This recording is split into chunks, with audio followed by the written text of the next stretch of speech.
For centuries, misconceptions and false narratives have been deliberately crafted around Islam. From portraying it as a religion of violence to suggesting it oppresses women and stifles freedom, the image of Islam has been distorted beyond recognition. These lies were not born out of mere ignorance, but often out of political agendas, colonial ambitions, and a deep fear of a system that offers justice, discipline, and peace. The media, textbooks, and even some religious pulpits have echoed these fabrications, painting a sinister picture that keeps many from discovering the truth. But the deception starts to unravel the moment one picks up the Quran. Unlike hearsay or edited narratives, the Quran presents itself as a pure, unchanged revelation. It doesn't need spin doctors or hidden meanings. It speaks clearly and directly, correcting centuries of misinformation in its own powerful, poetic, and undeniable voice. They said Islam promotes violence and bloodshed, but the Quran calls believers to peace. In Surah Al-Baqarah, it says, if they incline towards peace, then you should also incline towards it. Islam doesn't glorify war, it regulates it. Rules of engagement, protection of civilians, respect for treaties, these were revolutionary principles introduced by the Quran long before modern humanitarian laws. Jihad, often twisted to mean holy war, in the Quran is primarily a spiritual struggle. The word is used more for self-discipline, fighting injustice, and striving for truth. Islam permits fighting only in self-defense or to stop oppression, never as a tool of conquest. The Quran is replete with verses reminding believers of the sanctity of life. Whoever kills a person, it is as if he had slain all of humanity, it declares.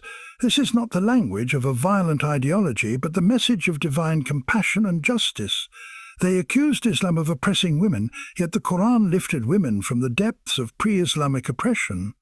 Before Islam, in many cultures, women were treated as property, denied inheritance, and even buried alive. The Quran shattered these practices, granting women the right to own property, inherit, vote in public matters, and seek education. It elevated the status of motherhood and declared spiritual equality. Whoever does righteous deeds, whether male or female, while being a believer, we will grant them a good life. While some cultural practices today oppress women, they do not stem from Islamic teachings, but from patriarchal misinterpretations and local traditions. The Quran empowered women like Khadija, the first Muslim businesswoman, and Aisha, a scholar and leader. And far from being marginalized, women were pillars of the early Muslim community. When viewed through the Quranic lens, the claim of oppression collapses entirely, replaced by a vision of honor, respect, and equity. They claimed Islam is backward and anti-science, yet the Quran revealed truth centuries before modern discoveries. The Quran speaks of embryology, the expanding universe, and the water cycle with astonishing precision. In Surah Al-Alaq, it describes the embryo as a clinging clot, and modern science confirms this stage in fetal development.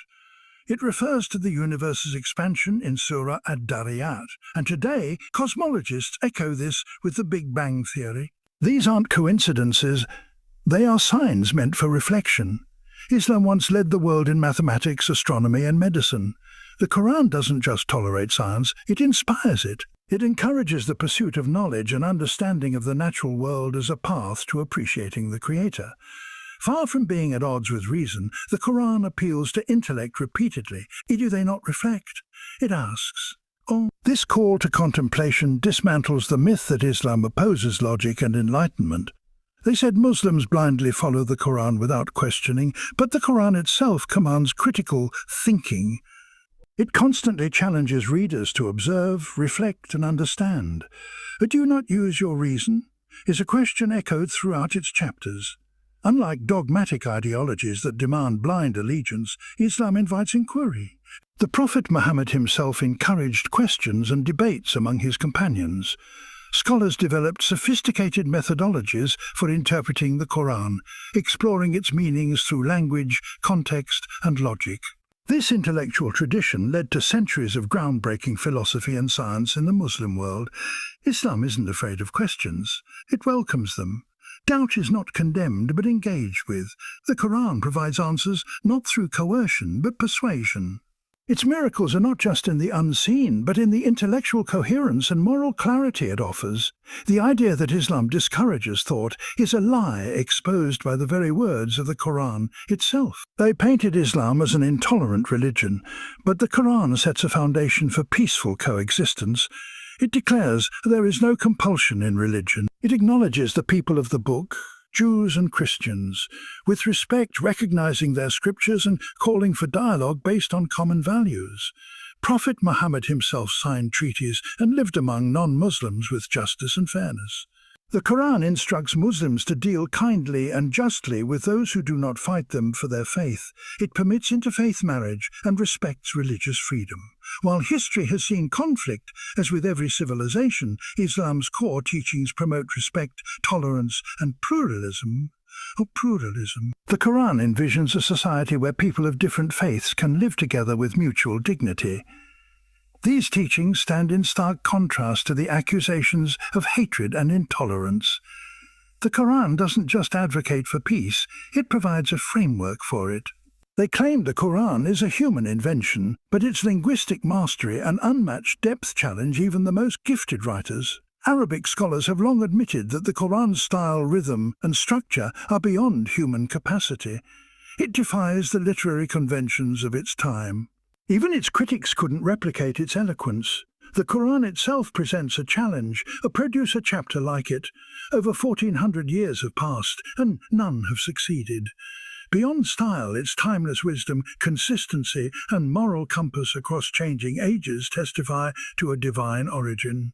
It addresses both the heart and the intellect, offering comfort, guidance, and reflection in every era. Those who read it with sincerity often find their assumptions shaken, their hearts moved, and their doubts dispelled. The Quran's power doesn't just lie in its words, but in the effect those words have on the soul. A book authored by God needs no endorsement. It proves itself. They portrayed Muslims as enemies of freedom, but the Quran fiercely upholds human dignity and liberty. It opposes tyranny, condemns injustice, and calls for the emancipation of slaves. In fact, freeing slaves is one of the highest acts of worship mentioned in the Quran. Justice isn't a suggestion in Islam, it's a command. Stand firm in justice, even if it be against yourselves or your parents, the Quran declares.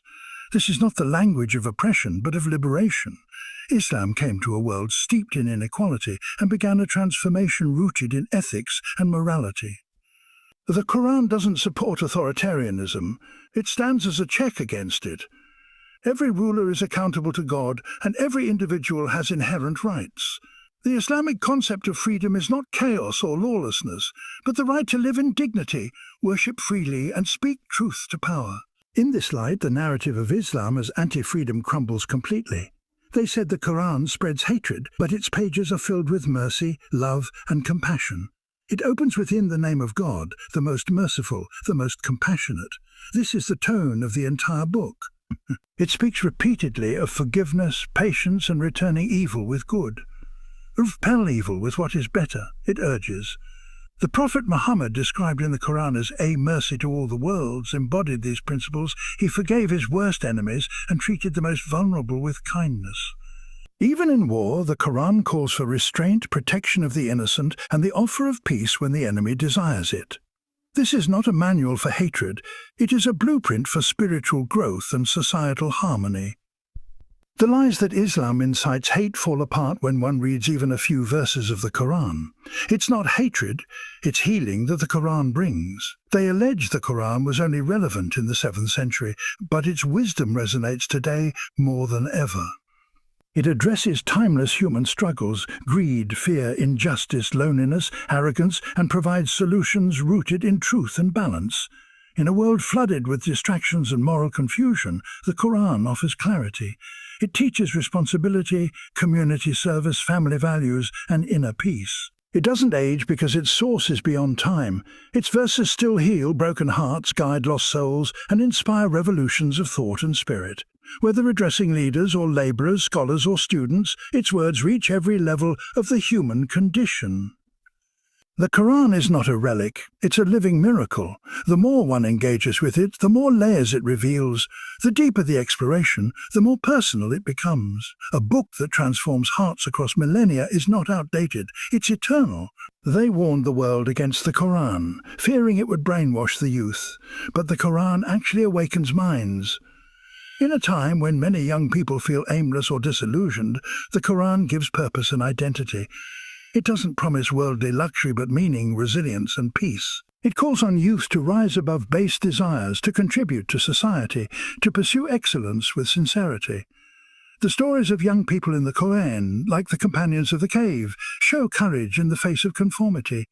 Islam's youth aren't hypnotized, they're activated. This is why conversions often happen after reading the Quran, not from coercion but conviction. The book's appeal is its ability to speak to every soul, regardless of age or background. The fear is not that the Quran controls people, but that it liberates them. That liberation frightens those who profit from ignorance, but for those who seek truth, it's a light. They lied about Islam, but the Quran remains unbroken and unchanged, exposing every falsehood with radiant truth. Through slander and suppression, its verses have remained intact, memorized by millions, preserved without alteration. Empires have tried to suppress it, regimes have banned it, but it continues to spread, not by force but by attraction. Its light cannot be dimmed. It defends itself with divine eloquence, corrects distortions with clarity, and heals wounds with its mercy. Every lie told about Islam eventually folds under the weight of its verses. When you hear about Islam, don't rely on others. Go to the source. Read the Quran, not for conversion, but for understanding. Let it speak for itself. The truth doesn't need defenders, it only needs to be heard. And when it is heard sincerely, it speaks louder than any propaganda. They lied about Islam, yes, but the Quran, it exposes everything.